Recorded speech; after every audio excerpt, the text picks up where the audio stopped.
us. Okay. All right, we're live. Nice. Hello. Welcome, everyone. My name is Ruby from the Feed Real Institute, and I am here today with Amy Zalneraitis from We Feed Raw. Hi, Amy. Thank you for being with us today. Hi, Ruby. It's great to be here. Awesome.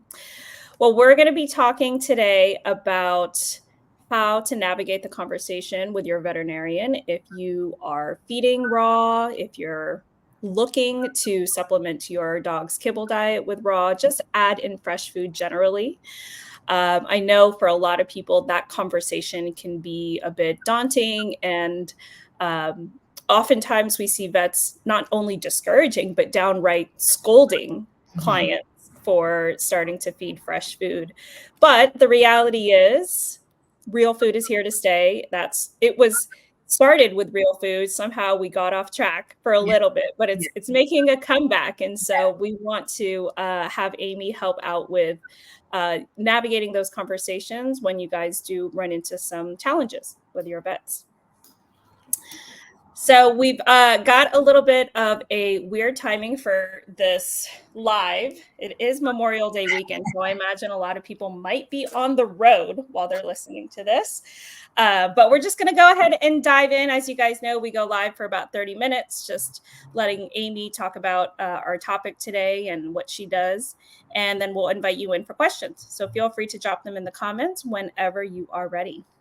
All right, so let's get started. Where are you joining from? We're in San Diego. I'm in Charleston, South Carolina. So it's very humid here. It's getting progressively more humid by the day, but it's a beautiful city. Love being here. I lived in New York City for 18 years before moving. I always talk about the East Coast as the sticky icky. We lived in Washington, D.C. and moved to San Diego when we started about 10 years ago. And my parents are always like, when are you coming back? And I'm like, never. Yeah. You can't compete with San Diego weather. It's pretty much as perfect as it gets, right? Yeah. All right. So in Charleston, and is that where you're headquartered? Yeah, so we have offices here. This is like our business address, but then we also have an office in LA, and then we have a lot of remote employees around the country. And we manufacture our food in Illinois.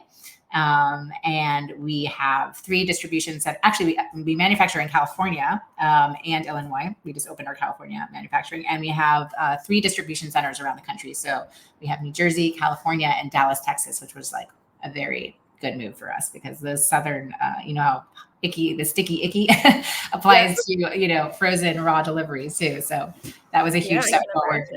Yeah.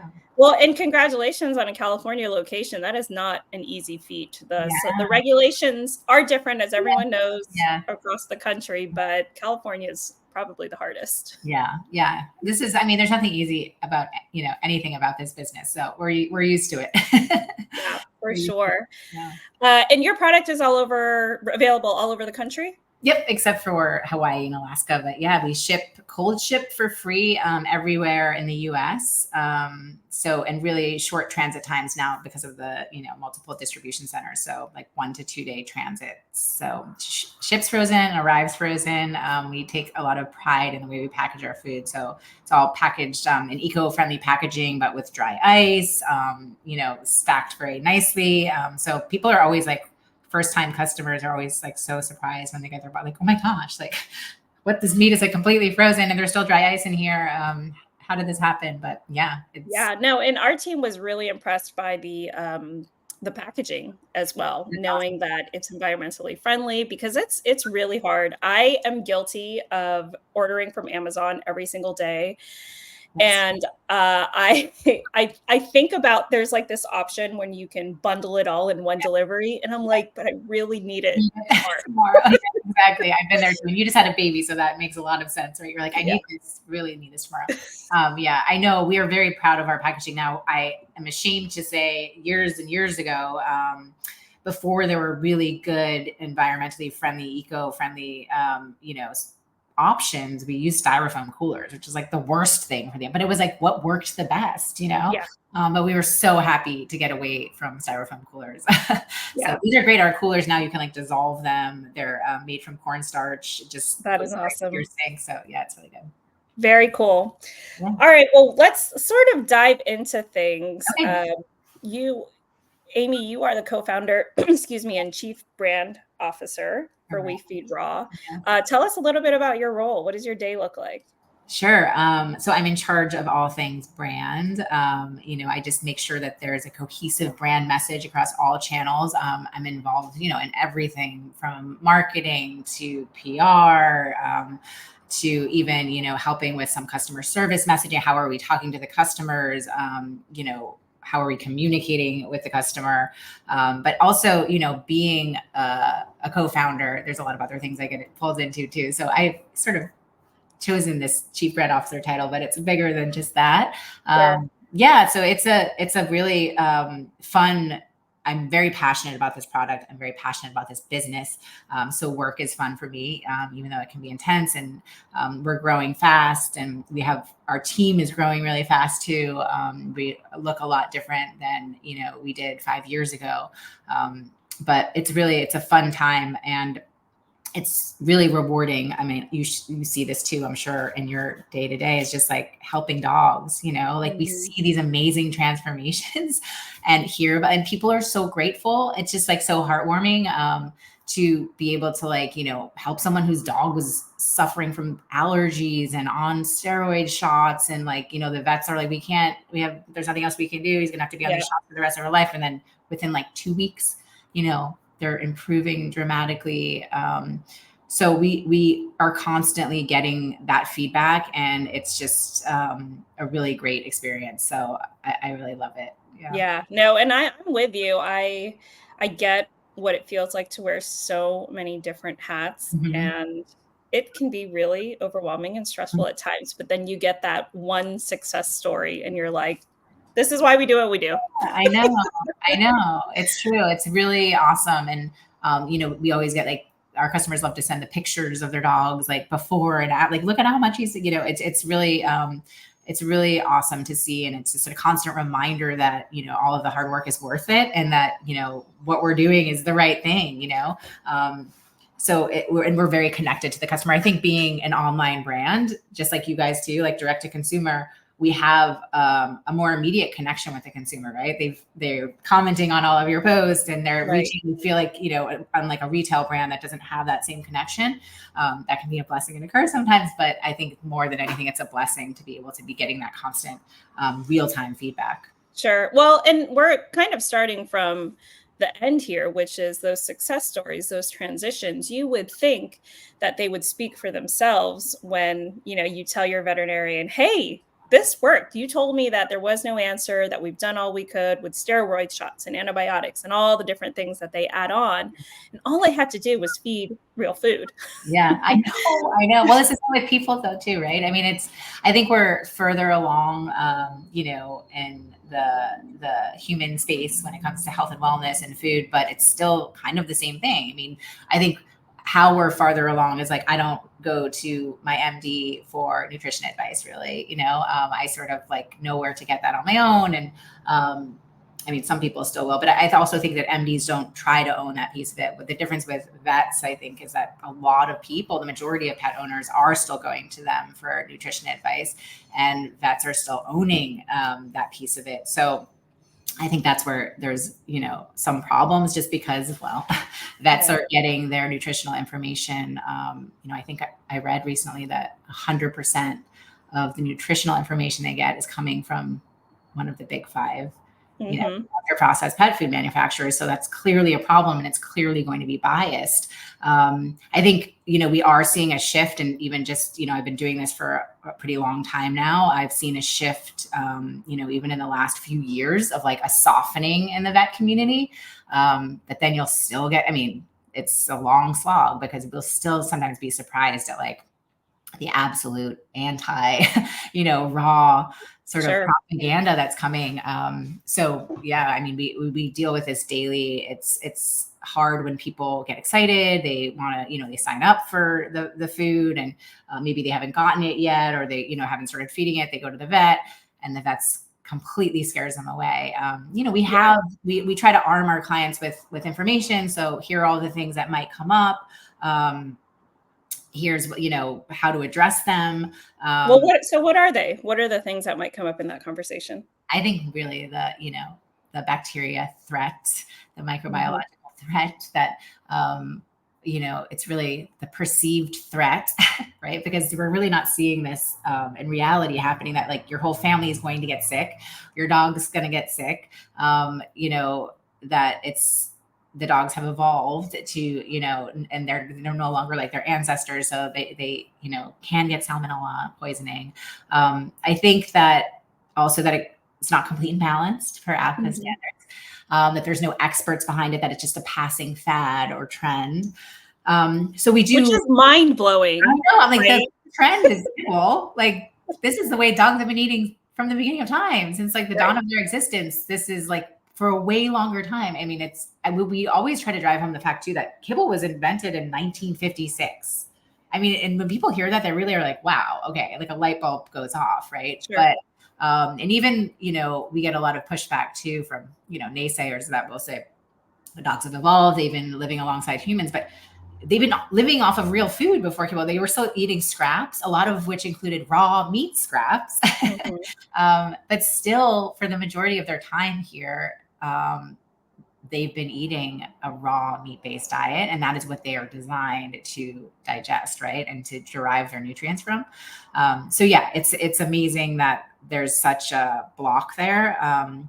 But yeah, we really try to educate people and give them information, but it's hard because, think about it. You're going to your vet, they're telling them one thing, and then a pet food company is telling you something else. You're probably going to believe the vet. And Sure. this, we talked about this a little bit before we got on here, but like, we respect vets immensely. We think it's an incredibly hard job, but we work with some really, really great vets. We have conventional vets too, that not only support us, recommend our food, but feed the food to their own pets. Mhm. So we do see that, and I see great things all the time from the vet community. But I would say, like, generally, there's a lot of fear mongering still coming from that community. Well, and as you said, there's a perceived conflict of interest Yeah, because some of this advice is coming from a pet food company that's trying to sell you product. yeah, But what a lot of people don't know is, unfortunately, the veterinary community, just the pet space and animal nutrition very much mirrors human nutrition. And it took a long time for everyday consumers to see that conflict of interest with pharmaceutical companies, and how that affected doctor recommendations.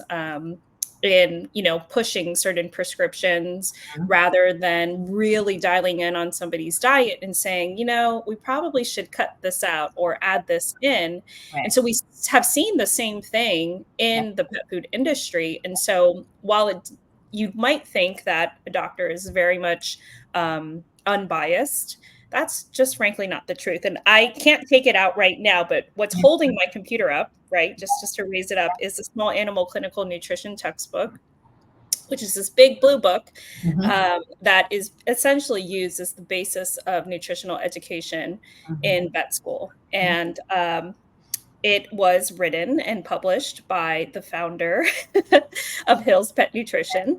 And so a lot of people don't even know that, including veterinarians yeah, themselves. So they think that the information they have is the right or maybe only way. yeah, Yeah. And so the recommendations that they're giving, and to without having any other information is right to them. And so they think they're telling their clients the right thing, which, mhm, and there's not, I'm not knocking science or anything like that. There's obviously a lot more research that needs to be done, even though, in my heart, you can never ever convince me that processed food is better than real fresh food. Like, you just can't. I mean, it's I don't need to see the science, and I you think don't need to see. I know. It's so yeah, but we are missing that research piece, those long-term yeah, studies that are gonna be more convincing to the veterinary community.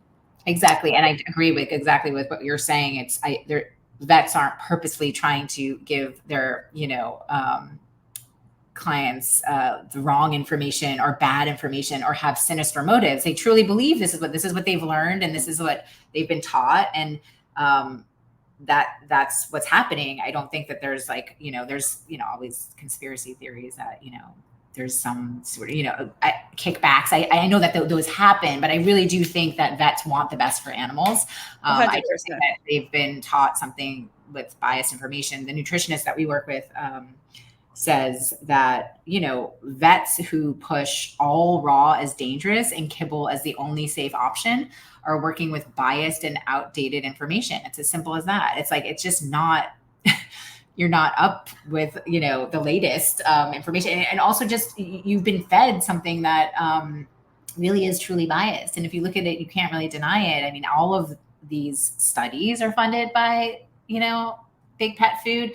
The conferences are funded by big pet food and big pharma. I mean, it's really, when you look at it, it's really clear to see. But it's true. We have that hurdle of, we're still selling a product. So people are going to question, but I'm like, if we wanted to just get rich quick, believe me, we wouldn't have started a raw dog food company. It's not the easiest way to get rich quick. We would have, I guess, started a kibble company, right? We truly believe in this. And of course we have to, people get mad at us too on our social sometimes, because we will be, we don't shame people for feeding kibble, and we're very careful about that. And we very much believe, however you can get raw into your dog's bowls, like we want to support that. So like if you're just feeding it as a topper or mixing it in, like that's great. You're doing an amazing job. It's just adding some fresh, real food to your dog's bowls, right? But we will also educate about the pitfalls of kibble, right? Like we have to. This is why the company exists, because it's not, we don't believe that obviously feeding raw every day is for every meal is what we think is the best option, right? But if you can't do that, here are the other ways to do it. And mixing with kibble is totally a great way to get there. So I just think that, being open to that, but we will say things like, kibble is a convenience food, not a health food. And we'll get 50% of people that are supporting it, 50% of people saying, that's elitist or very privileged. And it's like, but we really feel like it's almost a duty to be educating people about it, because I almost stopped calling kibble because it seems to just create this, like, I just call it ultra processed food because nobody can argue with that. I mean, every scientist has to agree with that, right? It is an ultra processed food.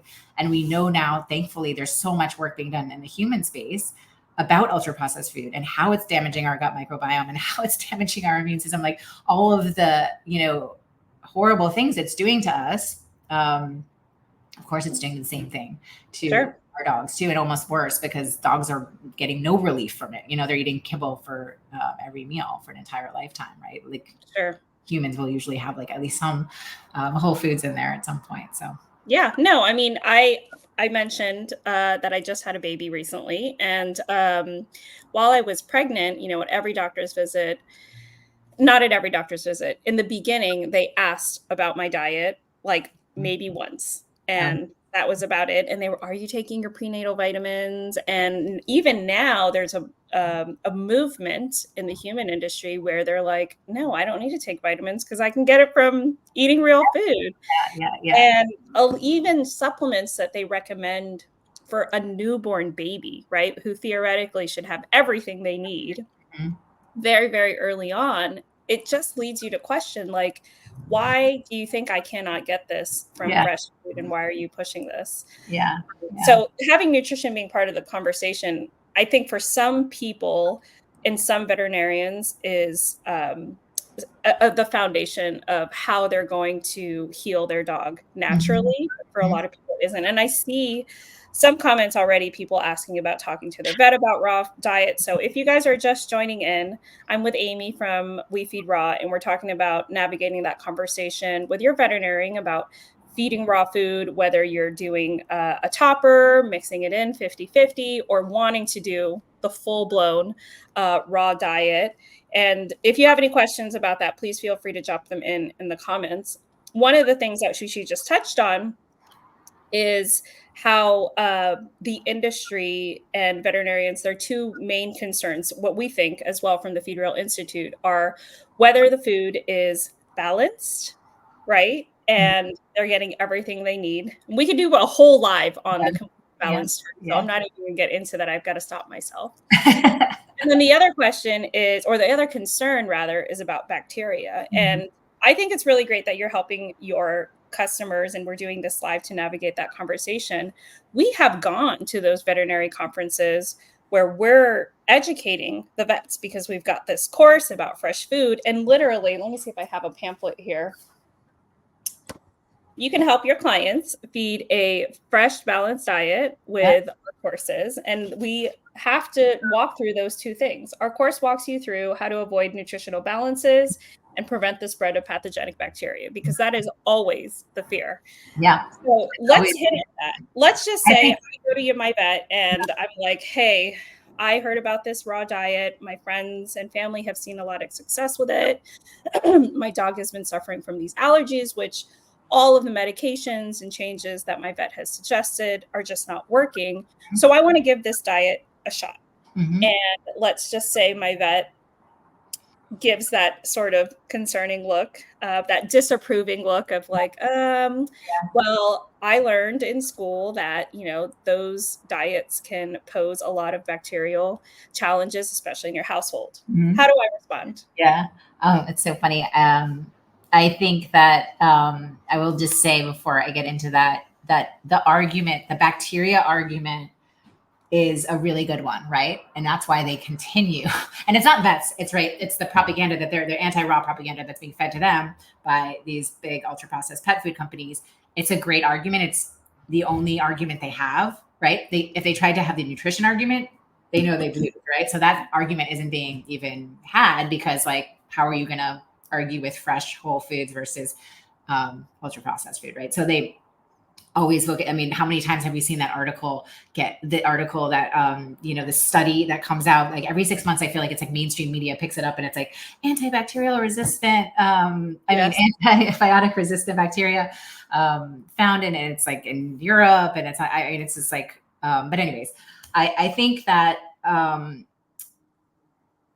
if you go to your vet and there's different things that can happen, right? If your vet is completely unwilling to work with you, I think that you have to find a new vet, because you have a choice, right? If you want to do something, they should at least be willing. And I think it's hard to find a vet that's going to be like completely pro raw and educated about it. Is going to be hard in the conventional vet community.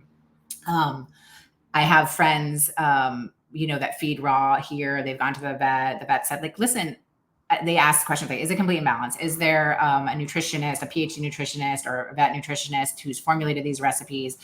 How are they addressing bacteria? Like, we actually use cold pressurization as a bigger raw pet food company. The FDA has a zero tolerance policy. So we do that to address that. And if they get these answers, what some of these vets have said to people that I know personally are like, okay, like I don't know enough about it to advise on it, but if they are doing these things, like I'm okay to support you. So I think those are great answers, right? But if a vet is just completely, we've heard stories about vets not even seeing the dog if they're fed raw because they're afraid. It's just crazy to me. So I think that there's no reason why you shouldn't find another vet who's going to work with you at least, right? So I say maybe they're not going to be completely pro raw, but just find a vet that's not vehemently anti raw. Sure. No, for sure. It looks like Rachel, who is moderating this live, dropped in a link to an article we have about finding a veterinarian who supports raw feeding. Yeah. Okay, great. I think it's true that not all conventional veterinarians are going to be completely against it. And I think people are coming around. They're seeing that it's not going anywhere. It's not just a fad. More and more of your clients are going to do it. So you're either going to get on board or they're going to leave you and, find that support elsewhere. But there is a AHVMA, which is the Holistic Veterinary Association, has on their site a feature that you can search for a holistic veterinarian in your area by zip code. So for those of you that have to go the unfortunate route of finding a new veterinarian, that is certainly one resource. A lot of times, like you mentioned earlier, is you just have to kind of go armed with information to combat, be prepared for those two main issues to be brought up in the conversation. I think the bacterial contamination one what I always tell people is a dog that's generally in good health, who's not immunocompromised, Yeah. is not going to have an issue with any pathogenic bacteria. And I think that's a whole other thing, right? There's this label of bacteria put onto things, but people forget that there's good bacteria and bad bacteria. So you've really got to educate yourself first. And things like salmonella are recurring bacteria in both our guts and in our dog's guts. So when you go armed with that and you tell your vet, like, look, I'm not worried about my dog getting salmonella. He licks his butthole, for God's sake, you know? Yeah, totally. I mean, he eats poop or, whatever else they're doing. That's like, Yeah, that's what their bodies are designed to combat. There's a protective layer built in their digestive system so that they're not affected. Yep. It is another conversation to have if there's someone in your household that is immunocompromised, and so you don't want to bring that into your home. But as you said, there are some companies that are using ways to essentially rid of that bacteria before it gets to you. Mhm. And the other thing is, I have gotten food poisoning at least once in Mhm. my life. Mhm. Yeah. Is it unpleasant? Yes, and who knows if it was from salmonella or E. coli, I don't know. But, I got past it. So I often will say, what's the worst that can happen? Which maybe, what's the likelihood that something terrible is going to happen, especially with the zero tolerance policy in the pet food space? Meaning, if the FDA comes by and tests a raw food company's food and finds any evidence of pathogenic bacteria, they're issuing a recall. Yeah. And It's no joke. I mean, it's really serious. And so that it like, to sort of expand on what you're saying about, that sort I think there's companies like us who are taking that, who are using a kill step, and making sure that there's no dangerous bacteria in the food before we're sending it to our customers. Which, by the way, kibble is not free of pathogenic bacteria. They're statistically have more recalls for that reason than raw pet foods do, right? So it's not like that it's the only safe pet food option is really a myth. But I do think that vets aren't, it seems to me from what I've been experiencing, that there's not a lot of education about the kill steps that some of these bigger raw pet food companies are using. Because if your issue is with the bacteria, then here you go. Here's this like expensive process that we're doing to ensure that's not happening, and you're still not okay with it. So it's like there just seems to be a blanket anti-raw message happening. And to their credit too, I think that maybe they have seen raw diets go wrong. Maybe they've had people come in and been trying to do it on their own, just feeding ground hamburger meat and nothing else, or chicken thighs and nothing else. I'm sure that happens. Maybe they haven't had the best experience with it. Sure. And it's easier to say like, okay, DIY raw, you want to really make sure you're doing it right, consulting with like a feed reel or something. But if someone's feeding a reputable commercial raw brand, I really don't understand where the pushback is coming from there. Sure. No? Well, I want to just talk about something that you said. So you guys do, is it HPP, core pressure processing? Yeah. So I personally, my personal opinion, I don't encourage people to go that route unless they have to, or at least be aware of what it is. So let's just talk about that for a little bit so I can explain and you can explain. So let's talk about HPP, what it is and what that process looks like for you guys. Yeah. So we, our packets are go through an HPP chamber. They're submerged in cool water. So there's no heat, there's no chemical additives. It just uses extreme pressure to inactivate potentially harmful pathogens like salmonella, listeria, E. coli. It's used for the whole time is pretty short. So, we've a lot of the sort of negativity around HPP is hold times for a lot longer that can affect some of the nutrients in the food. Still comes out looking very raw. It's definitely still raw food. We hold it for 180 seconds and then it's immediately sent to the freezer where we freeze it. And then it's shipped frozen to our customers. So this is do we know that dogs can handle bacteria in ways that humans can't? Yes, absolutely. But we also have to adhere to a zero tolerance policy. We source very high quality meats, but even the highest quality meats, even organic chicken and poultry, can still have salmonella in it, right? Sure, of course. And so we're less worried about dogs getting sick from eating food that hasn't been HPP'd than, sort of making sure we're operating within the guardrails that the FDA has, put in place, and also for the humans feeding it, and not healthy humans, but immunocompromised people, small children in the home, all of those things. So it's sort of, and I think what I've heard too is the FDA seems to be most concerned with that as well, is like the people feed, right? So it's like something that we have to do, almost like paying your taxes, we see, but we know that dogs are designed to process raw meat. Sure. Yeah. Did you guys always use that process? No, or we is that didn't. When we were smaller, we didn't. And as we got bigger, it just became something that we had to do to avoid having a recall, right? I know that there are some companies that do take other steps, but what we found over the years is this is the gentlest, most effective step if you want to be, following that zero tolerance policy.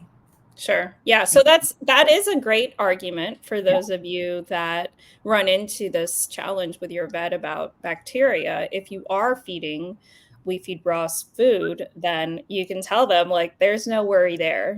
There's no bacteria. Yeah, and that what I was saying is just like, I think that there's not a lot of education about it. I think that it's just approaching it like an anti-raw across the board message, which there are options. And, there's also plenty of raw brands that aren't using HPP either. So like, if that's the route you want to go, this is an option for people that want that.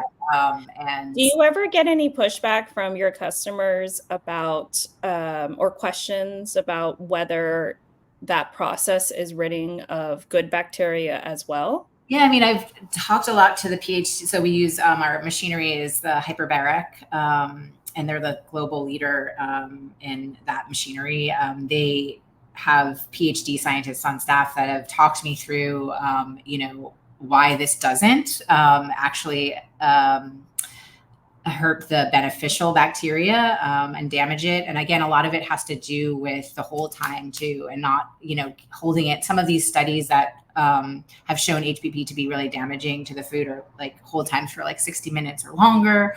Again, we see great results. We test our food too. We've tested our food for to make sure that everything is in there, all of the vitamins and minerals and nutrients, and it's still amazingly healthy and great, and meeting AAFCO, we can get into AAFCO, but meeting or exceeding AAFCO nutrition guidelines. So, it's just something that it's still very much raw. You can see it and feel it, and it's still a raw product. And I think allows us, Ruby, to get raw into more bowls. It sort of allows us to grow and get raw out there to a more mainstream audience, and not be afraid that we're going to have a recall. Because one thing I have found in this business is people can be anti-HPP or pro-HPP, but if you have a recall, it doesn't matter. Like, people have a hard time standing behind that company, because it's just like you lose trust, Sure. And everyone will have a recall at some point. It's not, they happen, but we really do our best to try to avoid that. So it's a step that we stand behind as a business, Well, I think also coming out and educating the consumer, like having this very frank conversation like we are right now, putting that out there so people are like, okay, I can make an informed decision. Yeah. I see someone in the comments say, I'd rather feed HPP raw than no raw at all. And someone else, Sagar, says, but doesn't HPP kind of cook the food, which Amy just went over? Like, no, it is still very raw. Yeah, it doesn't. It's funny because we've had people talk about, they're like, I don't understand. It's still like completely raw. It doesn't use heat. Like, so it's just using pressure. Right. And that's the process. So no heat, no chemical additives, no there's nothing being added to it. And it comes out looking exactly like raw meat. I mean, there's nothing. So, yeah, I think that maybe if some companies use a longer hold time, maybe you can get that sort of cooked appearance. I've never really seen it personally. Maybe sometimes in some of the retail brands, it's like a little bit like of a browner, but that's not something that we see with our own product. Well, I think that's more a from oxidation of the food, not Yeah. really that it's been Yes. Yeah. cooked. Yeah. So that's probably what people are seeing, like a brownish coloring anytime you leave meat out. Yeah. And this is sort of a side note, but I read an article recently about grocery stores. You know, like the meat that's in on the counter, like for Yeah. display, it's got this like bright red color, and you're like, Yeah. how did you keep it that way? There's a secret behind it. We're not going to dive into it today, but it's a normal process of how essentially food breaks down, Yeah. right? Like once Yes. it's oxidized, it changes color. We see this in fruits and Yeah. vegetables and anything that's real. Yeah. So that could potentially be why people think that it's slightly cooked or something's up with it. Yeah. And I know we're kind of getting off topic Yeah. here, but someone else has a question, and I didn't realize we're already over 30 minutes in. Oh, wow. Just going at it. We are going to circle back to the vet. Any questions you guys have for Amy, please feel free to drop them in the comments, because she's here to answer all of your questions. This question says, does the use of HPP pose long-term health risks to pets that we haven't discovered yet? I mean, it's hard to answer that. I don't know. I really hope not. And there's no indication that that's the case. Again, like we use very high quality ingredients. Everything's sourced human grade, pasture raised, cage free. I mean, we're really trying to source the best that we can, and then also stay in business as a raw company. I mean, I think it's important for people to remember that, like, what do you do as a raw company if there's a zero tolerance policy that is enforced, So we're just trying to get raw into as many bowls as possible. And I do think it helps people that might be fearful of it for the bacterial reason too. And especially hearing it from the vet community, it's like, okay, well, this is how this company addresses that. It might not be for everyone. Like there's people that might want to feed a non-HPP raw, and those exist. And, we're happy that they do. The raw food market is not saturated.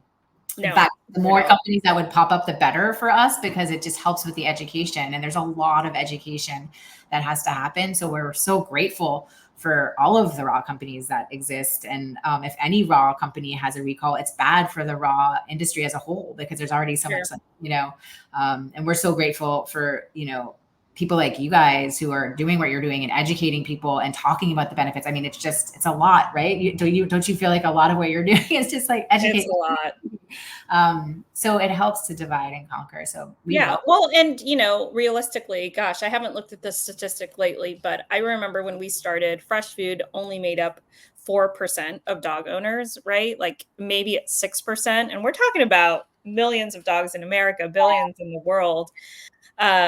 It's up and coming, and unfortunately there are so many more challenges that companies like yours face entering the space. But I do think that competition breeds innovation, and it will just and hopefully we figure out a way to get those regulations changed, where we're not having to do a zero tolerance, almost an impossible food thing to meet.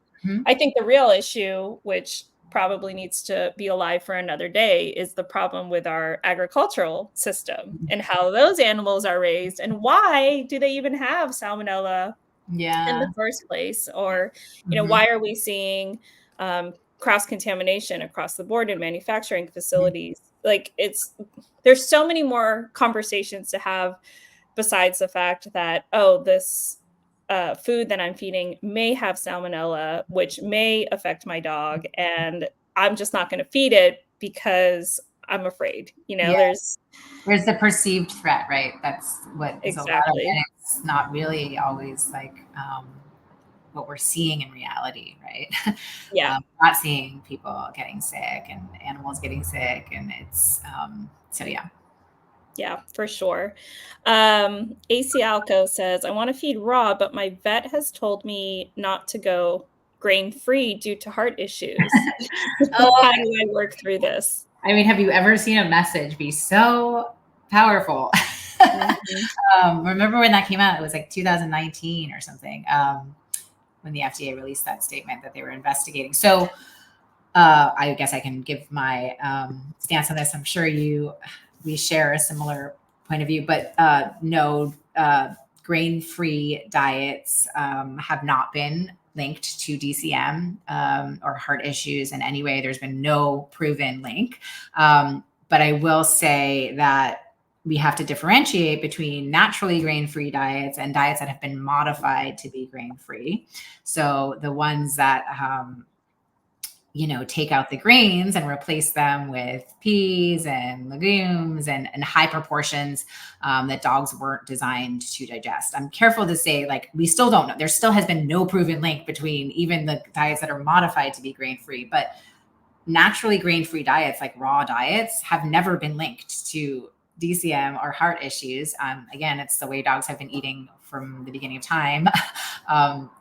This isn't something like new that they've been introduced to and suddenly they're developing an issue. So this was a lot of, I don't even know if we want to get into like all of the crazy stuff that was seemingly happening behind the scenes to create this scariness. And I understand, like, it's very confusing to the consumer. It's like they're hearing I have friends that feed raw. They go to the vet and the vet will say, this is a funny story. I've told it a couple of times. My brother, who is a surgeon, feeds our food and has been feeding our food for a very long time. He has 2 German Shepherds. He brought one to the vet for just a well check. He's 9 or 10 now, and thriving, just a normal. And the vet asked him what he was feeding. He told him a raw diet. And the vet said, you should just start adding some grain to that diet. And my brother said, why? And he said, well, because there's like evidence coming out that, it causes heart disease, lack of grains. So my brother said, can you send me the study that shows that? My brother, No, they can't. I They know. can't. He sent me what he thought was something, and my brother is very, adept at reading any sort of clinical research and The brother that's the surgeon. yeah, the brother that does do this. So he read this and the vet left the room. And when the vet came back, he said, there's nothing in here that says anything about, great lack of grains being like, and he said, oh, I didn't actually read the entire thing. I just read the title. Right. Wow. Like, how many people have you sent that to that just believed you and maybe didn't read it and just said like, Sure. no, it's just, that's what's happening. It's just, and it's crazy how that message was just so,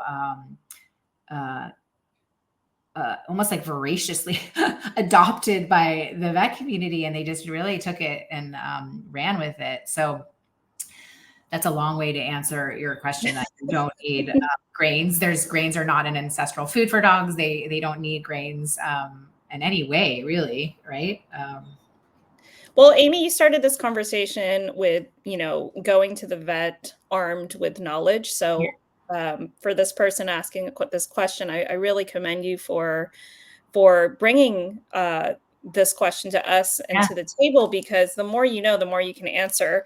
Generally, what I tell people is you've got to do your own research so you can be informed. So I would suggest, we had Daniel Shuloff on here a few weeks ago, who's the founder of Keto Natural Pet Foods. Mhm. And his company led a class action lawsuit that is against Hill's Pet Nutrition for essentially conspiring with big food companies that make ultra processed pet food and some veterinarians that were spreading the message that grain-free foods are linked to heart disease, or DCM, which is dilated cardiomyopathy.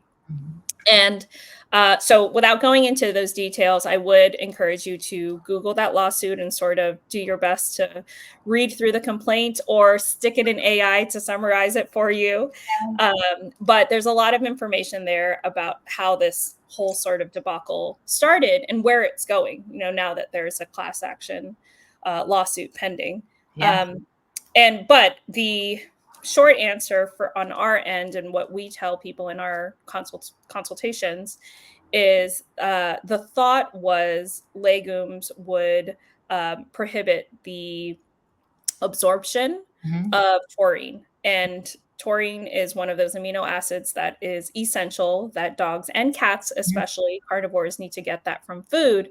But Mhm. the thought was that grain-free foods not having grains would contribute to this heart disease link. And it's all coming out now that that was just absolutely not true, and a way to really hinder raw food companies from spreading their message about their food. So True. if And you're not even just raw food, right? Like also the grain-free kibble. Like, I mean, it was also against these other yes, grain-free kibble bans. So it wasn't just the raw, but we were obviously part of the boutique exotic yes, grain-free. But yeah, that was crazy. The AP actually did a great article on this, investigating, the vets that were like at the front of sort of helping to orchestrate this at Tufts. And sure. I'll send it to you if you haven't read it yet, but it sounds like you know a lot about this.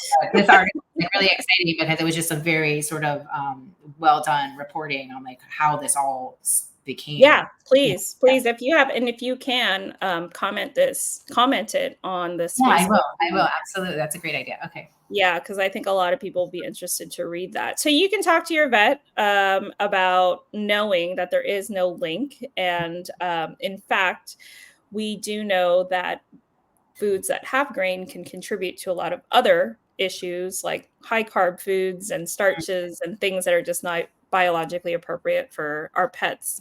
Um, and if your vet isn't willing to produce that evidence, those studies, our dog suffered from bladder stones um, not too long ago. And the specialist, the urologist that we saw, said to me that there are links between feeding raw food and bladder stones. And I said, send me the study. And Yeah. I asked him a good 5 or 6 times, and he Yeah. never sent it. And he always like, I would call and then I'd be transferred to his assistant or the front desk. And I'm You like, said that to the wrong person. exactly. It's So funny. ask for that evidence, equally. But just as you're going armed with knowledge, I don't think there's anything wrong with questioning. And like I said, I just recently went through that in my own Yeah. human experience where they're pushing certain foods or not foods, Yeah. supplements and medications, and just asking questions. And you get very, well, that's just what our policy is. And it's like, Yeah, I know.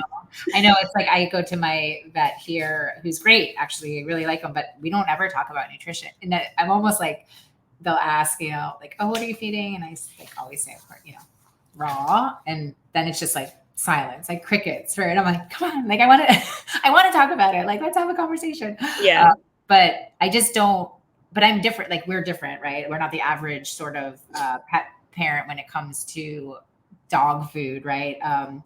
But I think people, again, like we talked about earlier, people are going to their vets for that information. And I just know that I don't get it from there.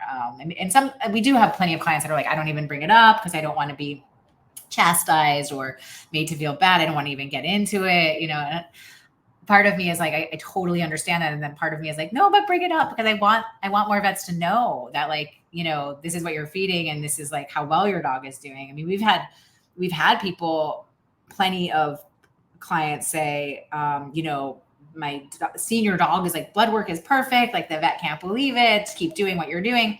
We've also had the flip side where like people have, the dog's doing great. And then the vet asks, like, well, what are you feeding? Raw. Well, you should need to switch to, mm-hmm. other kibble. And it's like, wow, you just said that how healthy they are. Like, why is the, advice to switch to something else that's ultra processed? So it's just frustrating sometimes. No, for sure. And I just say, come get some pamphlets from us and tell them that there's a course that they can take about how to support your clients that want to feed fresh food. Yeah. Equally as the consumer is expected to educate themselves, so are veterinarians. And that's why, we went through the whole process of getting our courses RACE approved for continuing education. So it could be part of their learning. Yeah. Maybe they didn't learn everything they wanted to about nutrition. They have clients that are wanting to switch to a pre-made food, and how can they support them? So there's a lot of different conversations to be had with your vet. Yeah. Really. I think it's so good that you guys are doing that. Do you find that you're like, are you seeing a lot of vets going through the courses, and like what are you seeing? Yeah.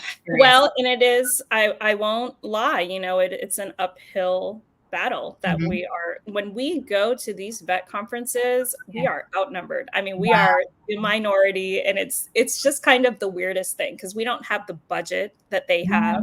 I know. But fortunately, we're seeing a lot of the younger veterinarians that are just Mhm. entering this profession, and perhaps it's part of, generationally, they're not so indoctrinated into Mhm. this ultra Mhm. processed food. They're already starting to eat healthier and make more informed choices.